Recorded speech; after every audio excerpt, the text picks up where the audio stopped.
Hi, everybody.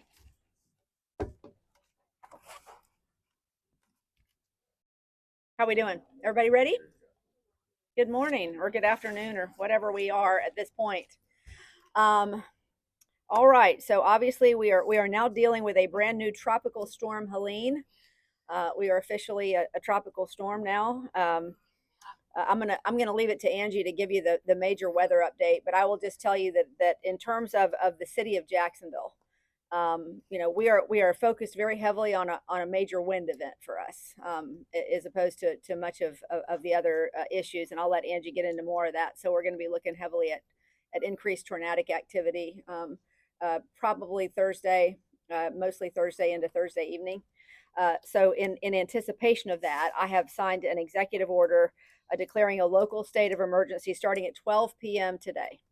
As a reminder, this is a necessary step to initiate the local resources that we need to protect the public during the storm. So that state of emergency for us will start at noon. We'll brief the council at 3 p.m. On that issue. Also, Governor DeSantis this morning has added us to the order declaring a state of emergency on the state level. So we're covered both ways there.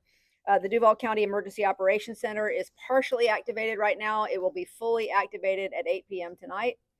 And our team will also be providing a briefing to the city council. I said that at 3 p.m. At the conclusion of the special council meeting, they're going to adjourn and immediately convene their regular meeting. Obviously, tonight is budget night, so a big night for a lot of things, but we wanted to make sure we got this done early. All City of Jacksonville offices are going to be closed on Thursday during the worst parts of the storm. We anticipate that we'll be able to bring everybody back on Friday, but obviously we're going to watch the trajectory of the storm and how long it takes to get to us, and that may have to be adjusted, but that's our plan at the moment. We're coordinating with all of our constitutional offices on their plans for Thursday and Friday. Right now, their plans, as far as we know, are the same as ours, but we'll keep monitoring that as well. Duval County schools will be closed on Thursday and Friday. And while you'll see the weather clearing up on Friday, we should see the wind reducing on Friday morning and start to clear out pretty rapidly. But I want you to keep in mind that the reason that schools are closed both Thursday and Friday is because 4 of our 5 shelters that we're opening are schools. And it will take them time to clean up and to close down those shelters. That's why the schools have to be closed both Thursday and Friday. So if you are living in a trailer, an older home, or a low-lying area, we want you to really pay particular attention to where these shelters are. They're going to open as of 4 p.m. tomorrow. Atlantic Coast High School, that's on Skinner Dairy Parkway. That's going to be open for special medical needs and will be pet friendly. Chaffee Trail Elementary on Caruso Way, that will be open as well for the general population. The Legend Center on Sutel Drive, that will be open for special medical needs and pet friendly and general population, so everybody. The Landmark Middle School on Kernan Boulevard will open for general population and be pet friendly, and La Villa School of the Arts open for the general population. JTA is going to be providing free transportation to those shelters if anybody needs it. Right now, they're making plans to secure the Mayport Ferry. No update at this point, at least from us, on exactly when the ferry will stop operations. But I'm sure JTA will be happy to give us an update on that if you would like it. The airport is monitoring the storm, and currently there are no plans to close it. From my understanding, even though we are anticipating some tropical storm force winds and some gusts that could get up to be concerning, the airport cannot physically close unless every airline cancels flights, and we don't know that at this point. Normally the airlines will wait till later, so the airport will close if all the airlines close. Otherwise they will remain open. Our public works team is taking care of trees, clearing drains, securing loose items in advance of the storm. The good news is they've been doing a lot of that for weeks, ever since we had this really heavy rain. Honestly, that is our biggest concern during this storm, is that we have such saturated ground. We're worried about trees falling over because we're going to have a lot of wind for a relatively short period of time, but still, that could cause us some problems with the saturated ground. And there will be some, the regular suspects that always flood will may be an issue for some flooding. But beyond that, we're not expecting a crazy flooding scenario.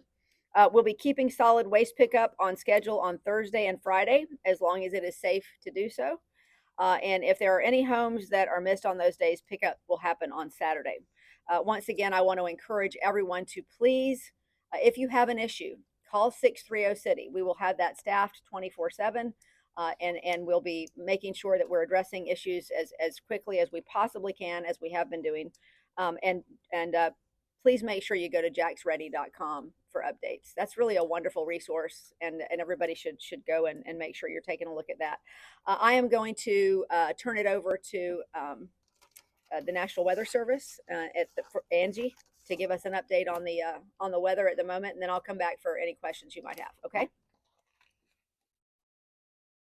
Hey, good afternoon. My name's Angie Agnetti, meteorologist with the National Weather Service office here in Jacksonville, deployed, working with the Duval County Emergency Preparedness Division for now Tropical Storm Helene. So as of 11 a.m. this morning, the Hurricane Center has upgraded to Tropical Storm Helene. The storm itself is still just a little east of the Yucatan Peninsula near Mexico. Over the next 24 hours, the system's going to drift northward, and as it enters into the southern Gulf of Mexico, intensification to hurricane strength is expected. So sometime tomorrow, we're expecting Hurricane Helene. As the system continues to track northeastward across the Gulf of Mexico, Wednesday night into Thursday, it's expected to accelerate its forward motion, but also intensify to major hurricane strength as it approaches the Big Bend of Florida, the Florida Big Bend area, Appalachia Bay. Landfall is expected sometime Thursday afternoon into Thursday evening. Now, for the first coast, even though the storm track and landfall is expected to be west of our location, there is expected to be a large wind field around Helene, which for our area, the Jax metro area, we are preparing for tropical storm force winds. These are winds that are sustained of 40 miles an hour or more.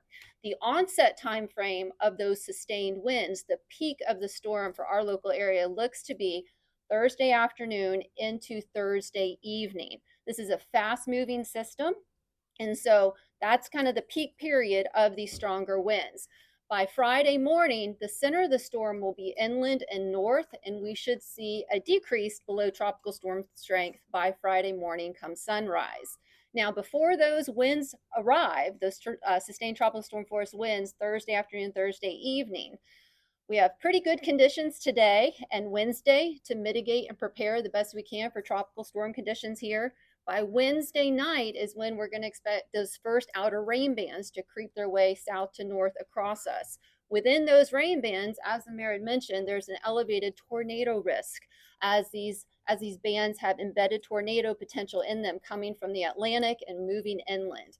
So this is a great time to make sure we have multiple sources of getting tornado warnings, warning notification information, because we do anticipate some tornado warnings possibly being needed through today, Thursday, as those bands come across.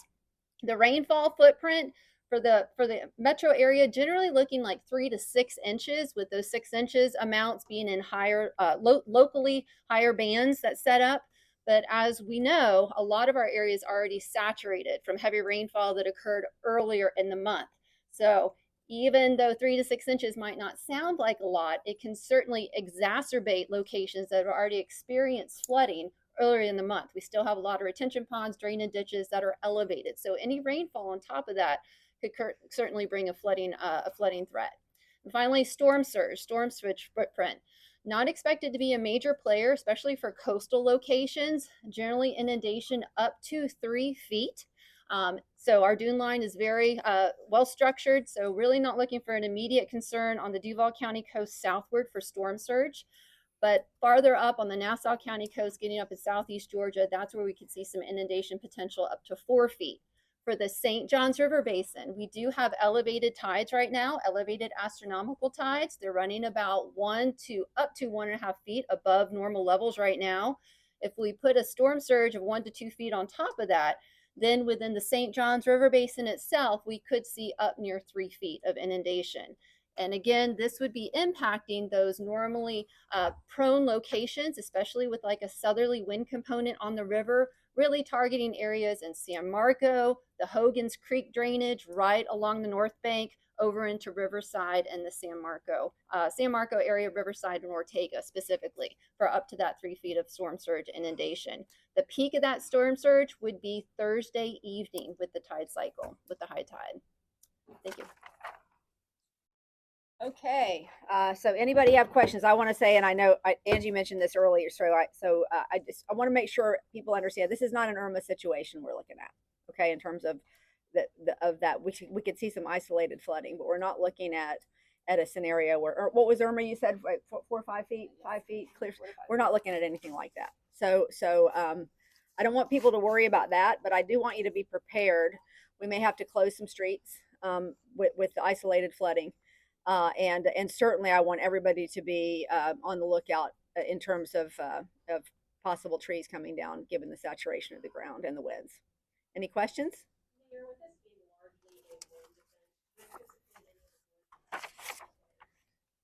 I'm going to let JSO handle that one.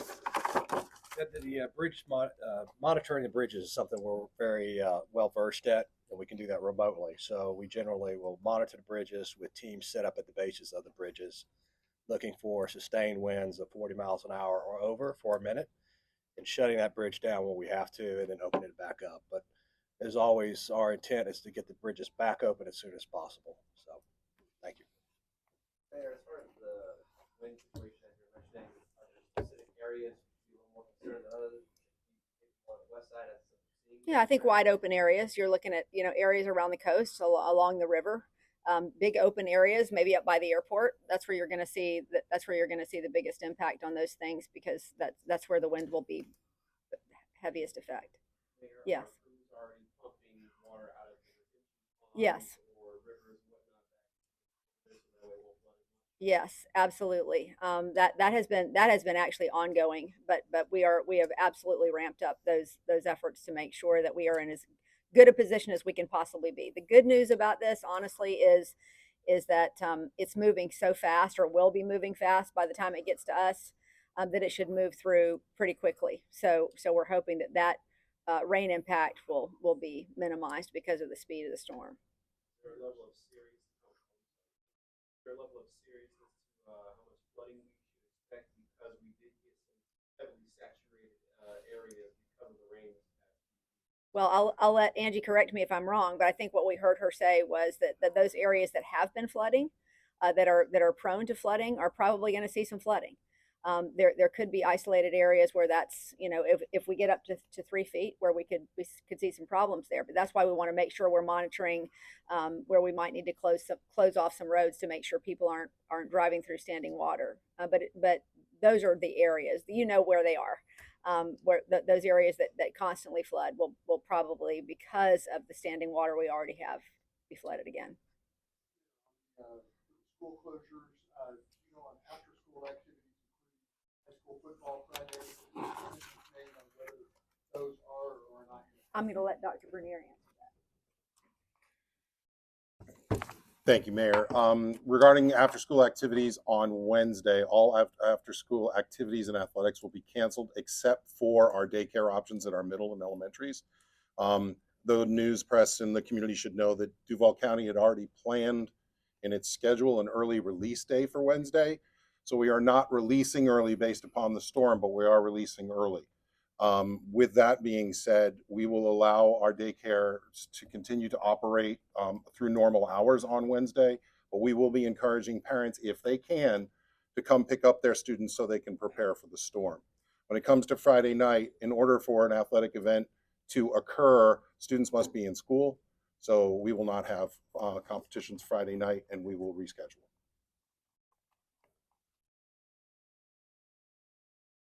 Anybody else? On the JTA and the buses, so are those, at this point it's planned, they're still going to be running as usual, or is that something that they probably will have some service disruptions? Yeah. When and how? Thank you, Mayor. As it relates to JTA services, our fixed route large bus operation will continue to operate. It'll all be contingent upon weather and road conditions. Based on weather and road conditions, we'll detour or suspend service. But our plan is to run the fixed route bus service from throughout the storm, and then provide and support shelter trips as necessary required by the city and the Emergency Operations Center. On the ferry, same thing, or is that something? Right now, our plan is both the Skyway and the ferry will not be operating on Thursday. So that is what we're planning at this juncture. We'll continue our regular service till Wednesday evening, and then at that point, we'll suspend service until Friday morning on the St. Johns River Ferry as well as the Skyway. Okay. Thank you. Anything else, guys? Well, that is a silly question, but I will say that I expect that JEA is going to be extraordinarily busy over this period of time because of all the wind. But I'll let Vicki come up and tell you they're very prepared. They've got extra crews coming in, and she can tell you more about that. Thank you, Mayor. JEA has already got our facilities tied down and ready to go. With a wind event like this, we have brought in 50 additional crews to supplement our 24 crews. They will arrive tomorrow, so we will have 400 line workers ready to go for down trees. Tornadic activity would be a problem. So I want people to also understand that when a tree goes down, it can take down electric lines. When the roots come up, it can disrupt your water service to your house, both what you own and JEA's water and sewer lines. So we are prepared for that as well.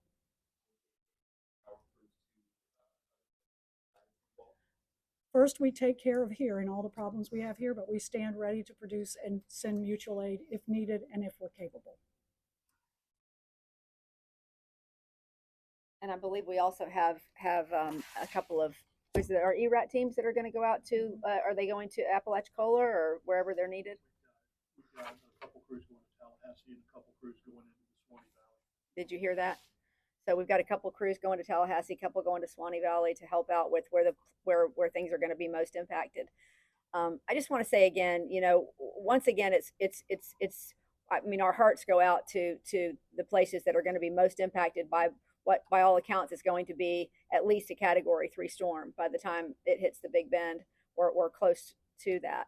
But I don't want anybody to take this storm lightly, because I do think the wind could cause us quite a bit of problems. And I'm hoping that what people will do is, even though that today and tomorrow are going to be nice days, on Thursday, once you have the opportunity to do so, if you don't need to be out and about on the streets, hunker down and just wait on this wind event to go by. And then hopefully by Friday morning, we're looking at a much better day. So anybody else with questions? Okay, we will be back at 6:05 for another briefing, and obviously we'll have more information by then, but certainly feel free to reach out to Phil Perry in my office if you have any other questions. Thanks, guys.